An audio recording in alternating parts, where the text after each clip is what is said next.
بسم الله الرحمن الرحيم وأيوب إذ نادى ربه أني مسني الضر وأنت أرحم الراحمين. Assalamualaikum warahmatullahi wabarakatuh. Selamat datang di saluran YouTube kami. Pada kesempatan kali ini kita akan menjelajahi kisah Nabi Ayub alaihi salam, seorang nabi yang terkenal karena ketabahannya dalam menghadapi cobaan yang sangat berat. Kisah Nabi Ayub mengajarkan kita tentang kesabaran, kepercayaan kepada Allah, dan kekuatan iman dalam menghadapi kesulitan hidup. Sahabat Al-Faidah, Nabi Ayub adalah nabi ke-12. Ia adalah putra Is bin Ishaq bin Ibrahim. Allah memberi karunia yang besar atas kesabaran Nabi Ayub alaihi salam. Nabi Ayub memiliki harta yang berlimpah, namun ia tidak pernah sombong.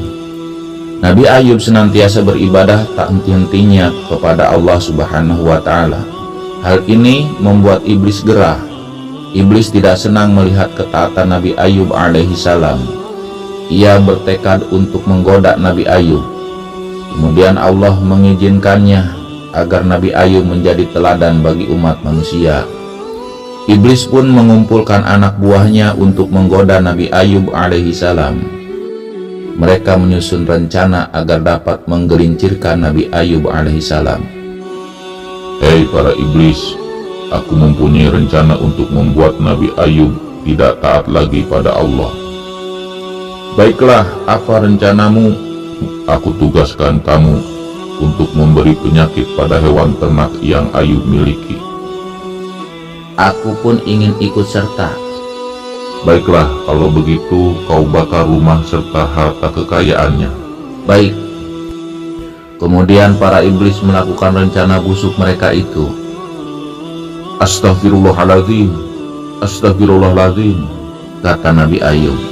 Suamiku, apa yang terjadi? Siti Rahmah berkata, tidak apa istriku, jangan bersedih karena ini. Allah mengambil apa yang memang miliknya. Kita harus tetap taat padanya. Aku mengerti suamiku, kata Rahmah. Kemudian iblis berubah menjadi seorang kakek-kakek dan mendatangi Nabi Ayub alaihissalam. Wahai Ayub, kasihan sekali nasibmu. Dalam sekejap kamu menjadi miskin, padahal kau rajin beribadah.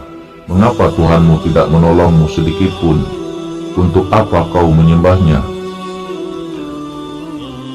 Pak Tua, semuanya datang dari Allah dan akan kembali kepadanya. Saya bersyukur dapat merasakan karunia-Nya selama ini, ujar Nabi Ayub alaihissalam. Nabi Ayub tidak pernah mengeluh sedikit pun karena musibah ini. Ia malah terus giat beribadah pada Allah Subhanahu wa Ta'ala. Kemudian iblis merasa jengkel karena rencananya tidak berhasil.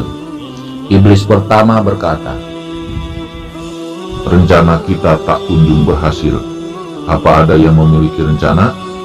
Bagaimana kalau kita bunuh anak-anak Ayub? Ide cemerlang. Semua setuju? Aku setuju. Kemudian iblis menjalankan rencananya lagi. Mereka membunuh anak-anak Nabi Ayub yang berada di tempat pengungsian. Mereka merobohkan bangunan itu dan anak-anak Nabi Ayub pun meninggal. Nabi Ayub duduk termenung. Iblis kedua berkata, hai Ayub, malang sekali nasibmu. Semua hartamu musnah. Kini anak-anakmu juga. Rupanya Tuhanmu tidak mempedulikanmu. Percuma kau menyembahnya. Toh ia tidak menolongmu. Nabi Ayub tersenyum dan berkata, sesungguhnya anak-anakku adalah milik Allah. Jika ia hendak mengambilnya, itu haknya. Saya tetap bersabar dan bersyukur. Iblis kembali gagal dan jengkel. Ia kesal sekali karena Nabi Ayub taat sekali. Namun ia masih belum menyerah. Ia menyuruh anak buahnya untuk menjalankan rencana ketiga. Giliran kalian lagi. Aku ingin Nabi Ayub diberikan penyakit. Penyakit seperti apa?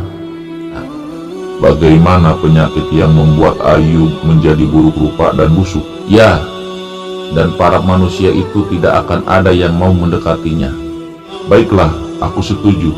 Kemudian iblis menaburkan kuman penyakit pada Nabi Ayub. Ia sulit bergerak, dadanya sesak, tulangnya seperti remuk. Kemudian seluruh kulitnya dipenuhi bintik-bintik merah yang lama-kelamaan menjadi koreng yang tidak sedap baunya. Nabi Ayub kemudian dikucilkan dan diusir dari kampung tempat tinggalnya. Para warga berkata, "Hei Ayub, nyahlah kau dari kampung ini." Mengapa begitu? Kata Siti Rahmah, istrinya Nabi Ayub. Warga yang lain berkata, Tentu saja kami tidak ingin tertular penyakit busuk suamimu itu. Siti Rahmah menjawab, Tidaklah kalian memberi kami kesempatan? Suamiku sebentar lagi pasti sembuh. Ya, suamimu sembuh dan tak lama lagi orang lain akan tertular. kata warga. Tidak seperti itu, Kata Rahmah. Kemudian Nabi Ayub berkata, "Rahmah istriku, sudah sebaiknya kita pergi. Aku tak ingin mereka tertular penyakit." Nah, lihatlah sendiri, ia saja ingin pergi. Tidak, kau akan sembuh wahai suamiku. Kata Rahmah. Ayub pun berkata, "Kita harus pergi. Jika kau juga tidak ingin pergi bersamaku, tidak apa. Aku ikhlas." Baik suamiku, aku akan ikut bersamamu. Aku akan merawatmu sampai kau sembuh. Nabi Ayub tersenyum. Pergi kalian dasar busuk. Kata warga. Rahmah dengan sabarnya menuntun Nabi Ayub meninggalkan kampungnya. Mereka pergi ke tempat yang jauh dari hiruk pikuk umat manusia yang tidak bisa menerima Ayub. Tak terasa, sudah 7 tahun mereka hidup seperti itu. 7 tahun juga penyakit Nabi Ayub tidak kunjung sembuh. Namun ia tidak pernah berhenti beribadah. Ia selalu taat pada Allah SWT bagaimanapun keadaannya. Suamiku, mengapa kau tak meminta kesembuhan pada Allah? Tidak, istriku. Aku merasa malu untuk memohon kesembuhan. Aku baru sakit selama 7 tahun. Tapi aku telah merasakan kesehatan dan kekayaan yang Allah anugerahkan selama 80 tahun. Aku mengerti. Sungguh kau sabar sekali. Ujar Rahmah. Kau juga, kau menjagaku selama ini, merawatku dan memberi kasih sayang. Suamiku, izinkan aku keluar sebentar membeli makanan. Nabi Ayub alaihissalam mengangguk. Terbesit di benak Rahmah untuk meninggalkan Nabi Ayub saat itu. Iblis pun mendekat. "Hai Rahmah, tinggalkan saja suamimu. Lihatlah kondisinya, tidak ada harapan sembuh. Kau hanya membuang waktumu untuk susah payah mengurusnya." Siti Rahmah menggelengkan kepala. Di sisi lain, di dalam rumah Ayub, "Rahmah, istriku, Rahmah, Rahmah. Apa yang terjadi? Apakah ia telah meninggalkanku? Jika iya dan ia kembali nanti, aku berjanji akan mencambuknya 100 kali, kata Nabi Ayub alaihissalam. Kemudian Nabi Ayub meminta kesembuhan pada Allah Subhanahu wa Ta'ala, dan Allah mengabulkan doanya. Nabi Ayub diperintahkan untuk menghantamkan kakinya ke tanah dan memancarkan air. Kemudian ia minum dan berendam di air itu. Seketika penyakitnya sembuh. Kemudian Rahmah kembali. Ia begitu kaget melihat siapa yang ada di rumahnya. Siapa kau? Di mana suamiku? Kata Siti Rahmah. Nabi Ayub menjawab, "Akulah Ayub, suamimu. Allah telah menyembuhkan penyakitku." Alhamdulillahirabbil alamin, suamiku, aku sangat bahagia. Maafkan aku sangat berpikir untuk meninggalkanmu. Kata Siti Rahmah. "Tidak apa. Terima kasih kau sudah berusaha keras untuk tetap berada di sisiku. Namun aku harus menepati janjiku. Bila kau kembali, aku harus mencambukmu 100 kali. Nabi Ayub kemudian mengambil segenggam rumput, lalu dicambukkannya kepada Rahmah sebanyak 100 kali. Nabi Ayub diberi anugerah atas kesabaran dan ketaatannya. ia kembali mendapatkan kekayaannya dan keturunannya, bahkan kekayaannya lebih banyak dari sebelumnya. Nabi Ayub bahagia hidup bersama anak dan istrinya. Ia juga bersyukur dapat melewati ujian Allah dengan baik.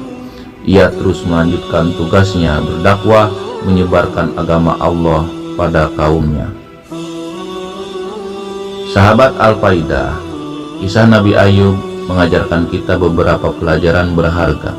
Pertama, kita harus bersabar dan tetap teguh dalam menghadapi cobaan hidup. Kedua, kita harus selalu percaya kepada Allah dan tidak menyalahkannya ketika menghadapi kesulitan. Ketiga, doa adalah kekuatan yang luar biasa yang dapat membantu kita melewati masa-masa sulit. Sahabat Al-Faidah, semoga kisah Nabi Ayub menjadi inspirasi bagi kita semua untuk menjadi lebih sabar, bersyukur, dan memiliki kepercayaan yang teguh kepada Allah dalam menghadapi cobaan hidup. Sahabat Al-Faidah, jika Anda menyukai video ini, jangan lupa untuk memberi like, berlangganan saluran kami, dan bagikan kepada orang-orang terdekat Anda. Terima kasih sudah menonton. Sampai jumpa di video berikutnya. Assalamualaikum warahmatullahi wabarakatuh.